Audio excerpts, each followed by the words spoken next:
Good morning. YouTube के इस महामना के इस यूट्यूब चैनल पे आप सभी का स्वागत है। मैं अविनाश सर। हम लोग पढ़ रहे थे लैंगिक जनन या जीवों में जनन।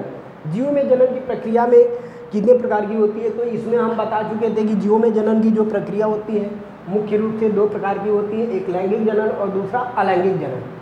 इसके अलावा एक अन्य प्रकार होता है जिसको हम क्या कहते हैं, वेजिटेटिव प्रोपगेशन या कायिक जनन के नाम से जानते हैं। ये सारी प्रक्रियाओं यानी लैंगिक जनन और कायिक जनन की प्रक्रिया हो गई थी, अलैंगिक जनन और कायिक जनन की प्रक्रिया हो गई थी। अब पढ़ रहे थे लैंगिक जनन। तो लैंगिक जनन क्या होता है उसके बारे में कुछ चीज़ें कुछ पॉइंट पे उस पर डिस्कस हो गया था। अब आगे देखते हैं उसमें क्या है।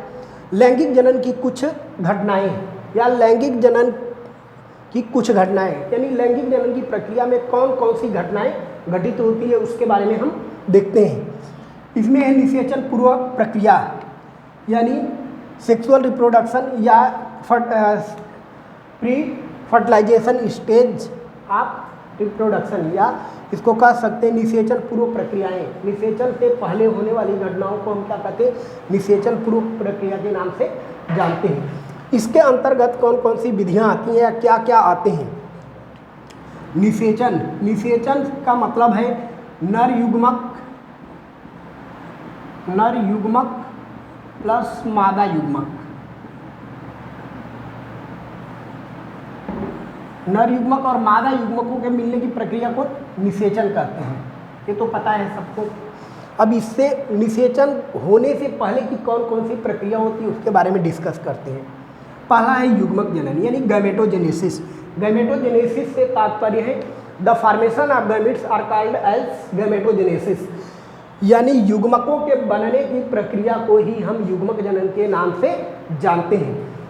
इसमें होता क्या है, जो युग्मक जनन की प्रक्रिया होती है नर और मादा, नर में नर युग्मक का निर्माण होता है और मादा में मादा युग्मक का निर्माण होता है।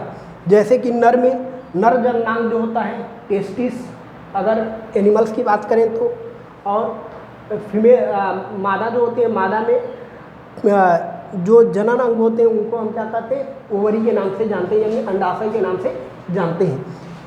तो नर युग्मक का निर्माण इसमें नर युग्मक का निर्माण जो होता है वृषण कोशिकाओं में होता है और मादा युग्मक का निर्माण अंडाशय कोशिकाओं में होता है। इन दोनों के बनने की प्रक्रिया को ही हम क्या कहते हैं, युग्मक जनन की प्रक्रिया के नाम से जानते हैं। जो पुरुषों में नर युग्मक होते हैं उनको शुक्राणु कहते हैं और मादा में युग्मक जो होते हैं उनको अंडाणु या अंड कोशिका के नाम से जानते हैं।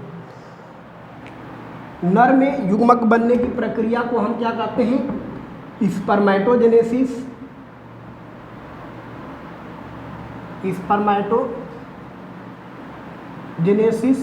और मादा में जो ओवम बनते हैं उसको oogenesis के नाम से जानते हैं। यानी शुक्राणु जनन और इसे अंडाणु जनन के नाम से जानते हैं। ठीक है, निषेचन से पहले की ये प्रक्रिया होती है। अब ये होते क्या हैं, युग्मक कितने प्रकार के होते हैं, तो युग्मक जो होते हैं मुख्य रूप से दो प्रकार के होते हैं। एक होता है सम युग्मक और दूसरा होता है विषम युग्मक। सम युग्मक का मतलब जो होता है संरचना और कार्य में समान प्रकार के होते हैं। जो संरचना और कार्य में समान प्रकार के होते हैं ऐसे युग्मकों को सम युग्मक या आइसोगैमिट्स के नाम से जानते हैं। इस प्रकार के युग्मक जो पाए जाते हैं यूलोथ्रिक्स, स्पाइरोगाइरा इत्यादि जीवों में पाए जाते हैं। ठीक है, उसके बाद विषम युग्मक। विषम युग्मक का मतलब होता है जैसे ये विपरीत प्रकार के होते हैं यानी एक दूसरे से भिन्न कार्य और संरचना में अलग अलग होते हैं। ऐसे युग्मकों को हम क्या कहते हैं, हेट्रोगैमिट्स या विषम युग्मक के नाम से जानते हैं। अगर इसकी बात की जाए तो इसमें देखते हैं जो भूरा शैवाल होता है फ्यूकस में विपरीत प्रकार के युग्मकों का निर्माण होता है। इसे हेटेरोगैमिट्स के नाम से जानते हैं।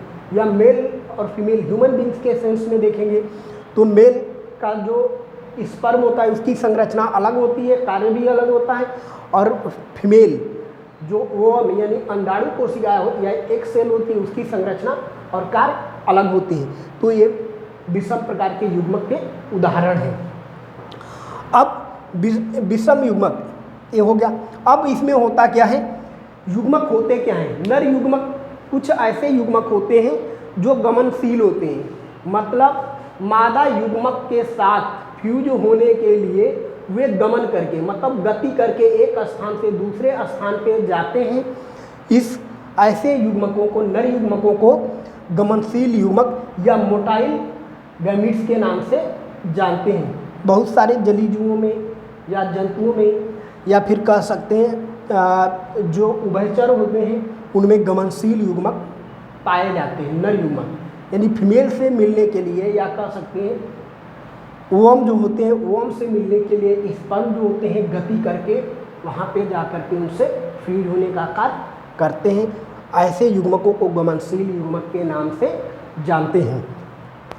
अब इसके बाद देखते हैं जीवों में लैंगिकता, यानी लैंगिकता का तात्पर्य है लैंगिक लक्षणों के आधार पर जीवों को कितने भागों में डिवाइड किया गया है, कितने भागों में हम बांट सकते हैं। तो इसमें देखते हैं कि जो जीव होते हैं लैंगिकता के आधार पे जीव मुख्य रूप से दो प्रकार के होते हैं। एक ऐसे जीव जिसके शरीर में केवल एक लिंग स्थित होता है, मेल है तो मेल सेक्स आर्गन और फीमेल है तो फीमेल सेक्स आर्गन, यानी नर में नर जननांग और मादा में मादा जननांग। ऐसे जीवों को हम क्या कहते हैं, एक लिंगी जीव या एक लिंगाश्रयी जीव के नाम से जानते हैं, या उसी को इंग्लिश में कहते हैं यूनिसेक्सुअल ऑर्गेनिज्म, यानी ऐसे जीव जिनमें केवल एक लिंग पाया जाता है उसे एक लिंगी जीव के नाम से जानते हैं। ऐसे जीवों में देखेंगे कॉकरोच, नर अलग रहेगा मादा अलग रहेगा, तो मादा में मादा जननांग और मेल में नर जननांग। पपीते जो होते हैं दो इसके पौधे होते हैं, तो एक मान लीजिए सब कुछ, एक में जो होता है नर पुष्प का निर्माण होता है, दूसरे पे मादा पुष्प का निर्माण होता है। देखे भी होंगे आप कभी कि कुछ पौधे पपीते के होते हैं जिस पे फल लगते हैं और पुष्प पे लगते हैं, पुष्प लगेंगे लेकिन फल का निर्माण नहीं होता है। तो जिस पे फल का निर्माण नहीं होता है वो नरी पौधा होता है और उसमें नर युग्मकों का निर्माण होता है, यानी उसमें पालन बीन्स का निर्माण होता है जो नर युग्मक होते हैं। और जिस पे फल बनते हैं वो मादा युग्मक वाले पौधे होते हैं, यानी वे मादा पौधे होते हैं जिनमें फल बनते हैं। मनुष्य में देखेंगे नर और मादा ये अलग अलग होते हैं और इनमें लैंगिक लक्षण यानी लैंगिक युग्मक या युग्मकों का निर्माण अलग अलग होता है। ये एक लिंगी जीवों के उदाहरण है। द्विलिंगी या उभयलिंगी, द्विलिंगी जिसको मोनोसियस के डायोसियस के नाम से जानते हैं, मतलब ऐसे जीव जिनके शरीर में नर और मादा दोनों जननांग पाए जाते हैं, ठीक है, उसे हम क्या कहते हैं, द्विलिंगी, या उसी को उभयलिंगी या हर्माफ्रोडाइट के नाम से जानते हैं। इसके अंतर्गत यानी अगर पौधों में बात की जाए तो बहुत सारे आप पौधे देखे होंगे जिसमें क्या होता है, नर पुष्प और मादा पुष्प जब एक ही पुष्प पे स्थित होते हैं, या नर जननांग और मादा जननांग एक ही पुष्प पे स्थित होते हैं, ऐसे पुष्पों को हम क्या कहते हैं, द्विलिंगी या उभयलिंगी पुष्प के नाम से जानते हैं। जैसा कि आप गुड़हल का पुष्प देखे होंगे, तो गुड़हल में दो तरह की संरचना होती है। एक देखे होंगे गुड़हल में देखते होंगे एक ऐसी संरचना होती है,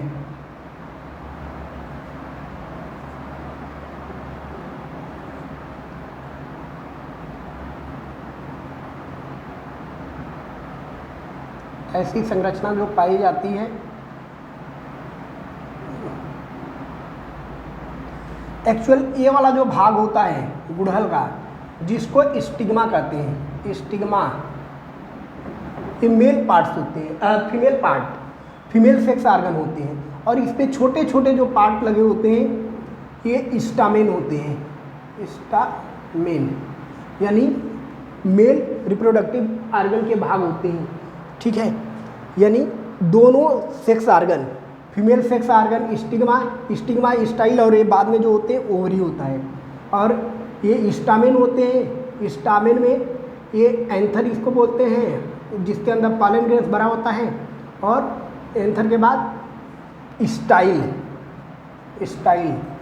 यानी वर्तिकाग्र, ये दोनों पाए जाते हैं।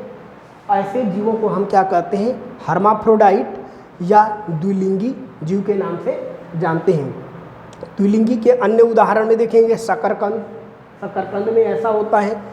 कुकुरबिटा का मतलब सब्जियों की वह फैमिली जिसमें कद्दू, कोहड़ा, लौकी, सीताफल इत्यादि आते हैं, ये कुकुरबिटा फैमिली के पौधे होते हैं। उसके बाद नारियल और मक्का, इनमें भी क्या होता है, नर जननांग और मादा जननांग एक ही पुष्प पे स्थित होते हैं, इसलिए इन्हें द्विलिंगी या उभयलिंगी जीव के नाम से जानते हैं।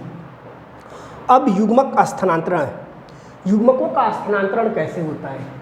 तो युग्मकों के स्थानांतरण करने के लिए एक अति आवश्यक ये होता है कि जब इनमें जनन की प्रक्रिया होती है, यानी निषेचन की प्रक्रिया होती है, तो निषेचन के समय नर युग्मक और मादा युग्मक के मिलने की जो प्रक्रिया होती है, उसमें नर युग्मक का मादा युग्मक के पास चलने की प्रक्रिया को ही हम क्या कहते हैं, युग्मक स्थानांतरण के नाम से जानते हैं।